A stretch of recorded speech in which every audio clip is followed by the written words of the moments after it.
Tulamusizaako mukulu Kadaama TV gye baleka emirimu.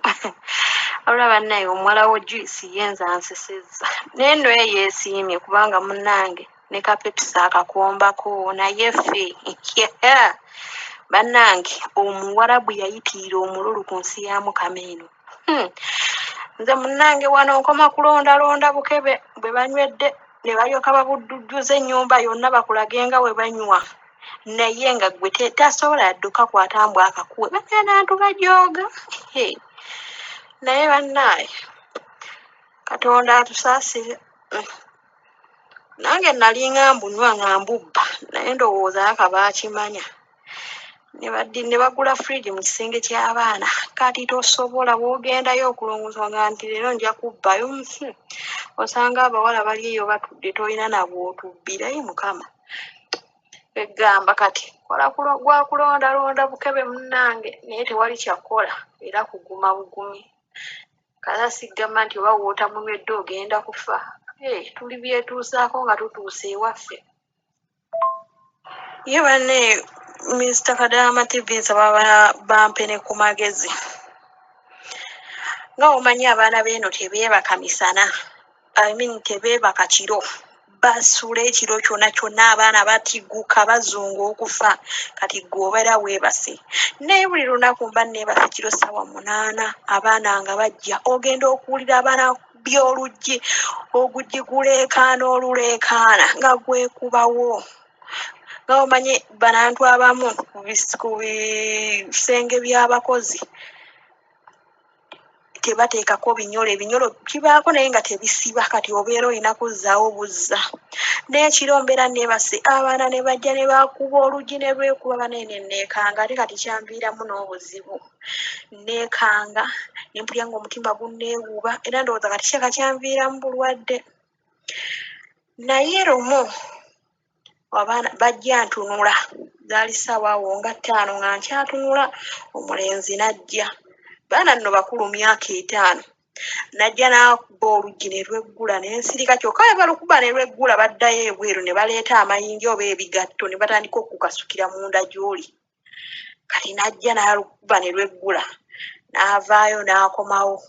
Najja ano n'ekigatto yajja azunga nakyo namukuba oluyi nali neekwese emabega w'oluggi. Namukuba oluyi n'adduka emisinde. N'agenda mu nnyumba kati baawulira ebintu nga bigwa kuba namukuba n'enkoona ebintu ne bigwa. Ne bavaayo ne balingiza mu madinisa. Omwana n'adduka mu nnyumba bamubuuza biki saamanya. Kati nze nga neebaka enkeera we bwakya. Nga nze nvaayo nabasanga bakyatunula nga ngenda mu mirimu gyange. Bannange omanyi Kadaama TV okuddayo okuyingira munda ng'abaana bampunduliridde emiwumbo gya bbi ku buliri. Banne banaana bamanyiira nga bazinze kuli. Ogumu bagubisse bulungi na mu bulangiti. Bannange nawulira busungu naye nga baana bakulu myaka 5. Ne nawulira nga nfa nga nenkola ntya. Ne ngenda ne mpita alw'omuwala wano omukulu kuba abalala baali beebase ne jjajja waabwe nga yeebase. Yali atunula ne mmugaa olaba abaana bammwe kye bakoze ku buliri bwange. Yankubako limu ng'adda ku ssimu ye.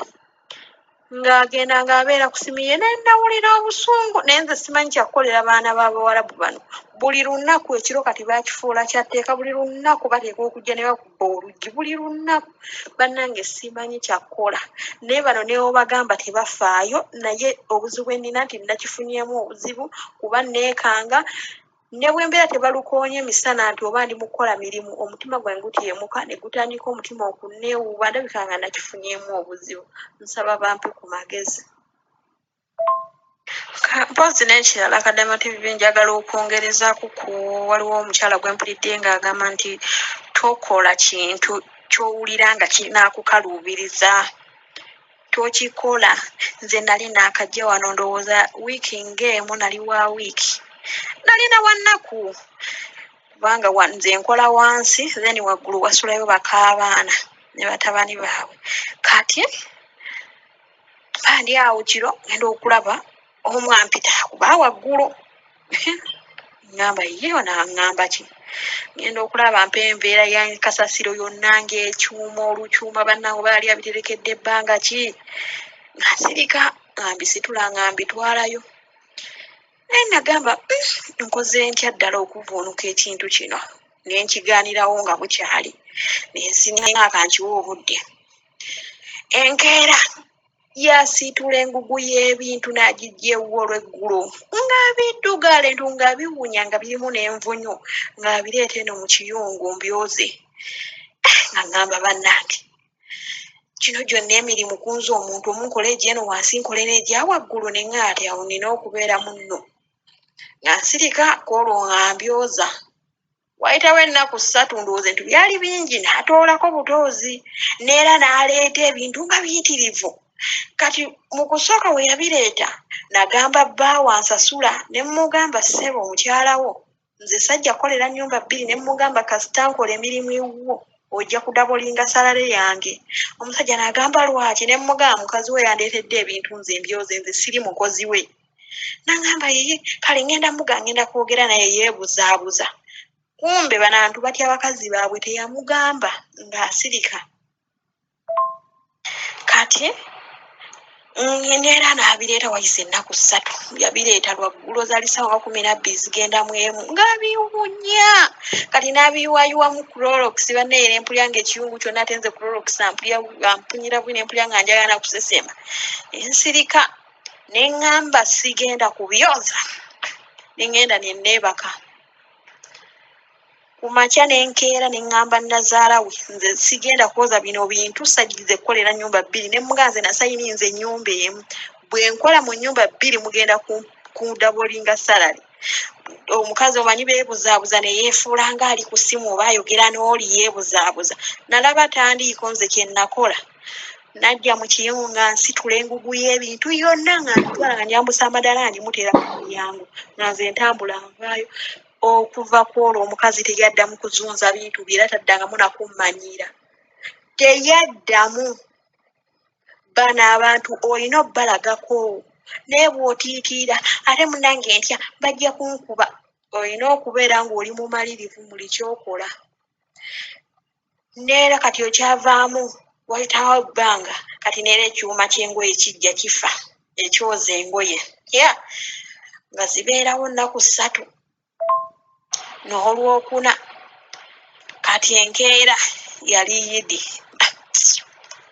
lwali lwakutaano omukyala ng'avaawo kaawaka ng'agenda oba gyagenda okukyala gye baamuwa amagezi akayabyogera nti sooza ngoye ndowooza ne bamuwa amagezi yamugaa nti bw'akoma wandagire yansanga mu kiyungu ssaawa nno 3 ogw'ekiro aŋŋamba bujangu oyoze engoye za baba enkyagenda ku muzikiti namugamba eki nambogolya jangoyeza ngoye za baba nagenda mubogolya ne mugamba la